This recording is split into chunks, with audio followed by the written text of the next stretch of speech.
তুমি কি আমারে বানাইছো, তুমি কি আমারে সৃষ্টি করছো, তুমি কি আমারে নবুয়তি দিচ্ছ? না না, তুমি আমারে নবুয়তি দেও নাই। যিনি আমারে সৃষ্টি করছেন ওনার সামনে আমি ইব্রাহিম রে নমরুদে আগুনের মধ্যে ফেলতেছে। যদি উনি সাহায্য না করেন আমার কারো সাহায্যের প্রয়োজন নাই। ইব্রাহিম আলাইহিস সালাতু ওয়াস সালাম এইভাবে বলার পরে মাওলা আয়াত নাজিল করে দিলেন। মাওলা আগুনকে বলে, কুলনা ইয়া নারু কুনি বারদাও ওয়া সালামান আলা ইব্রাহিম, ওরে আগুন তুই আমার ইব্রাহিমের জন্য ঠান্ডা হয়ে যা। আগুন ডাক দিয়া বলে, মৌলা কিভাবে ঠান্ডা হব, কিভাবে ঠান্ডা হব? একটা হচ্ছে কম ঠান্ডা, একটা হচ্ছে বেশি ঠান্ডা, কোনভাবে ঠান্ডা হব? আল্লাহ বলেন, ওয়া সালামান আলা ইব্রাহিম, যেইভাবে ঠান্ডা হইলে আমার ইব্রাহিম কষ্ট পাবে না, যেইভাবে ঠান্ডা হইলে আমার ইব্রাহিমের কষ্ট হবে না, তুই আগুন সেইভাবে ঠান্ডা হয়ে যা। ইব্রাহিম আলাইহিস সালাতু ওয়াস সালামকে নমরুদ যখন আগুনে ফেলার জন্য আগুন জ্বালালো, আগুন জ্বালানোর পরে আগুন বারবার নিভে যায়, আবার আগুন জ্বালায়, আবার আগুন নিভে যায়। পাশে থেকে কাফের বলে, এইভাবে আগুন জ্বালালে আগুন জ্বলবে না, এখানের মধ্যেই কিছু বেগানা নারীদেরকে উলঙ্গ করে নাচাইতে থাকো, তাহলে হয়তো আগুন আর নিভবে না, কারণ ফেরেশতারা এখানের মধ্যে থাকতে পারবে না।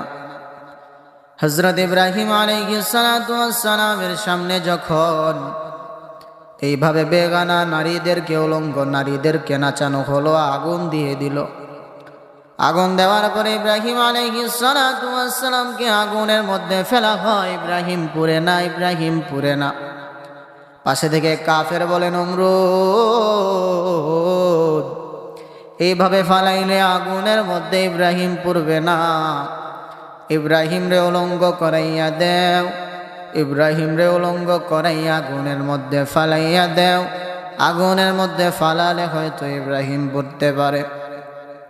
হযরত ইব্রাহিম আলাইহিস সালাতু ওয়াস সালাম ডাক দিয়ে বলে, নমরুদ,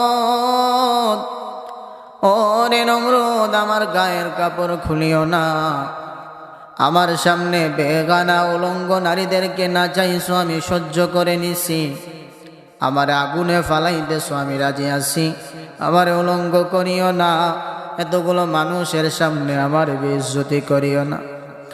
এইভাবে বারবার বলার পরে নমরুদ ইব্রাহিম আলাইহিস সালাতু ওয়াস সালামের কথা শুনে নাই, না শুনিয়া ইব্রাহিম আলাইহিস সালাতু ওয়াস সালামকে আগুনের মধ্যে ফেলে দেয়।